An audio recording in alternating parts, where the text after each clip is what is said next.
Olá, professora Jossana, tudo bem? Me chamo João Maurício e hoje trago um vídeo sobre o Laboratório 4 da disciplina de Eletricidade Aplicada. Então vamos lá, professora. Falando aqui sobre o Laboratório 4, instalações elétricas, eu já peço logo desculpa de antemão, porque eu tô meio baleado, né? Esse tempo de chove, faz sol, destruir com o nariz, eu fico com dor de cabeça. Minha garganta tá meio ruim, mas vai ficar bom, né? Vamos embora. Então, esse laboratório foi dividido basicamente em 5 partes, 5 etapas. E a primeira etapa trata da planta baixa. Então, com o auxílio de uma trena, eu fiz as medições das paredes e construí um esboço da planta baixa no papel. Aí, em seguida, eu utilizei o Paint e montei todo o desenho da planta.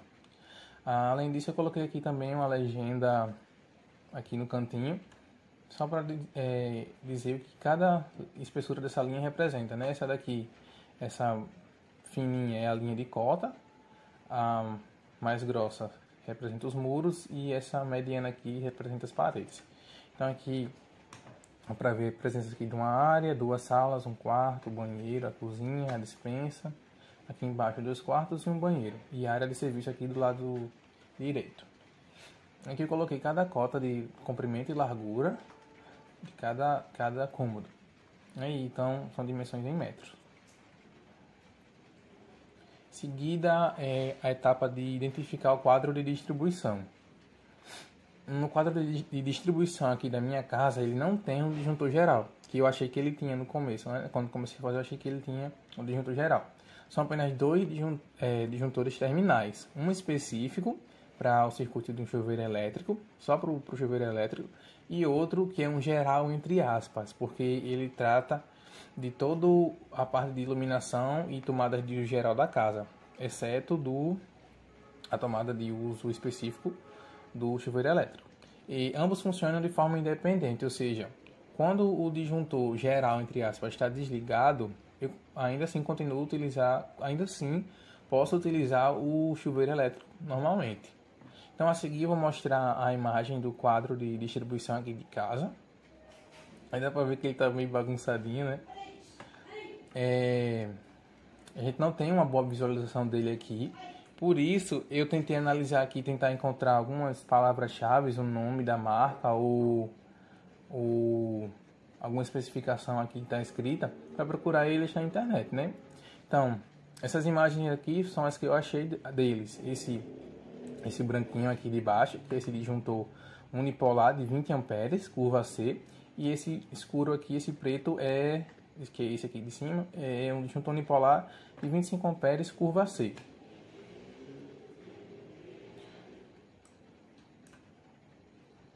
Então, facilmente a gente pode identificar que esses 2 disjuntores se tratam do tipo DTM, né, que é o termo magnético, que oferece apenas proteção contra a sobrecarga.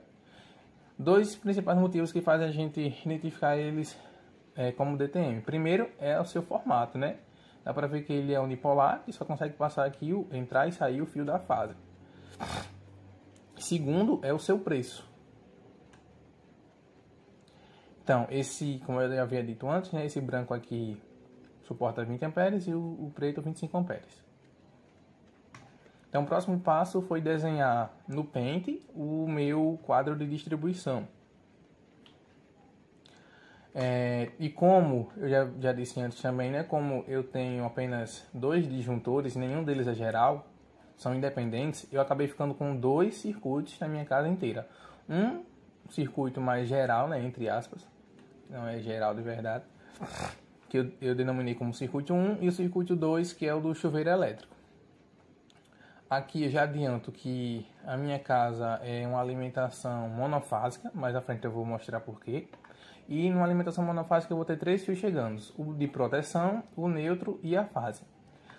A fase, como eu disse antes, né, que são disjuntores do tipo DTM, só vai passar pelo disjuntor a fase e o neutro passa ao lado, e depois cada um vai para o seu lado. E a proteção aqui também, vem aqui e depois é distribuída por todo o circuito da casa.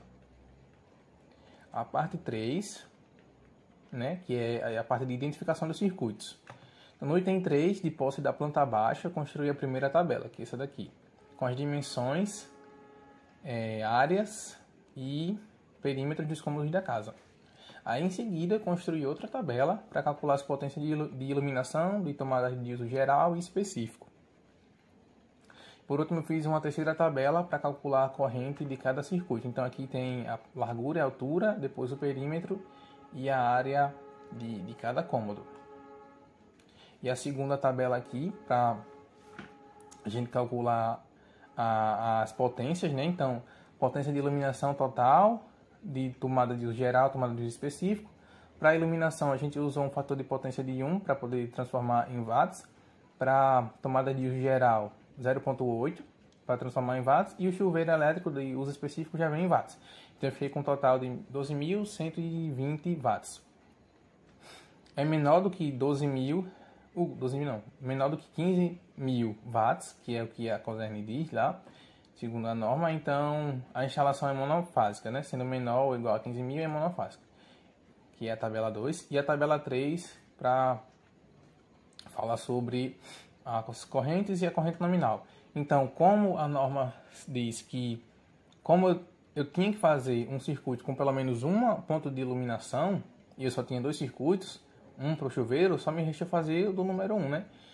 Eu tive que colocar aqui todas as quantidades e os watts e o local. Em seguida, fiquei com 7.780, dividi por 220, que é a tensão aqui de casa, consegui uma corrente de 35,36. Aí escolhi uma corrente nominal de 40. Depois o chuveiro elétrico, como só tem ele, foi 5.500, dividido por 220, 27,5, com uma corrente nominal de 30. E a parte que deu muito trabalho foi o diagrama unifilar parcial. Porque eu fiz ele no Paint também, eu tive que construir toda a legenda, tudo, e deu um trabalhinho, mas é isso aí. Como eu disse lá em cima, né, como minha casa só possui 2 circuitos e eu preciso fazer o diagrama de um circuito com pelo menos um ponto de iluminação, me resta fazer o diagrama do circuito 1, que cuida dos pontos de iluminação, tomada de uso geral de todos os cômodos. Então aqui está a legenda.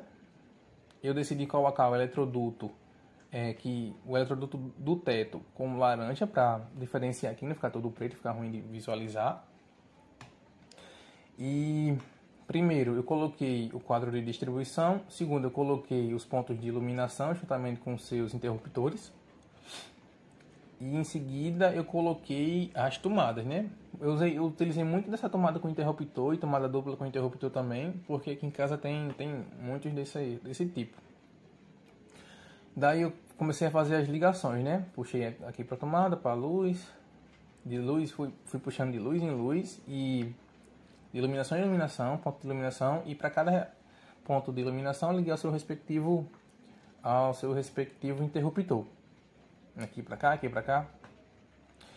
Chegando aqui da rua, no meu quadro, tem a fase, o neutro e a proteção. E indo para os pontos de iluminação, também fase, neutro e proteção.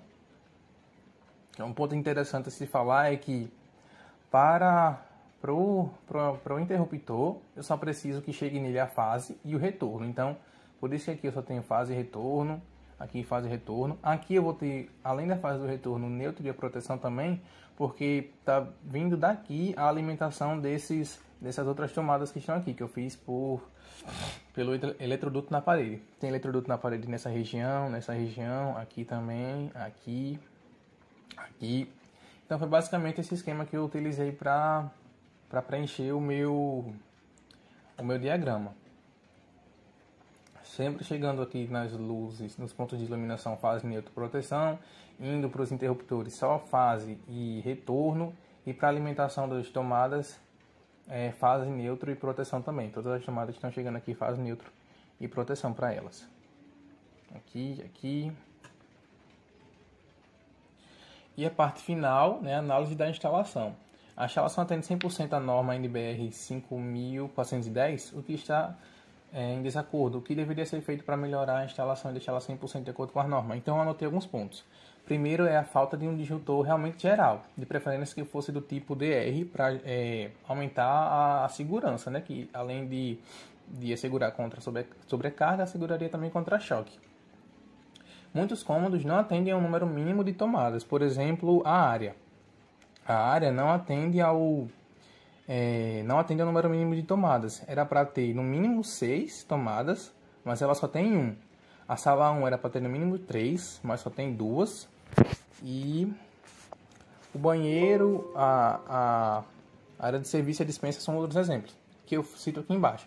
Nem o banheiro 1 e nem a despensa possuem tomadas. O banheiro era para possuir porque, segundo a norma, eu preciso ter uma tomada dentro do banheiro, pelo menos uma. E a despensa, ele era para ter uma porque ele tem menos de 6 metros quadrados de área. Por isso que deveria ter uma e não tem. E por último, trocar os disjuntores por outros com capacidade maiores. Porque, como vimos lá em cima, só o meu chuveiro elétrico ele precisa de uma corrente nominal de 30 amperes e o da casa de 40. Ambos esses valores são maiores do que os disjuntores que eu tenho aqui, que são os de 20 e o de 25 amperes. E agora faz mais sentido para mim, porque o que acontecia muito? Perdão. O que acontecia muito é que muitas das vezes quando a gente ia utilizar o chuveiro elétrico e botava ele na potência maior, né, para deixar ele mais quente, ele desligava. E eu não entendi o porquê, mas agora eu sei que para que ele funcione melhor, eu tenho que aumentar a corrente nominal dele para que ele possa trabalhar do melhor jeito possível, né? Sem desligar. Então é isso, professora. Espero que tenha gostado. Boa noite.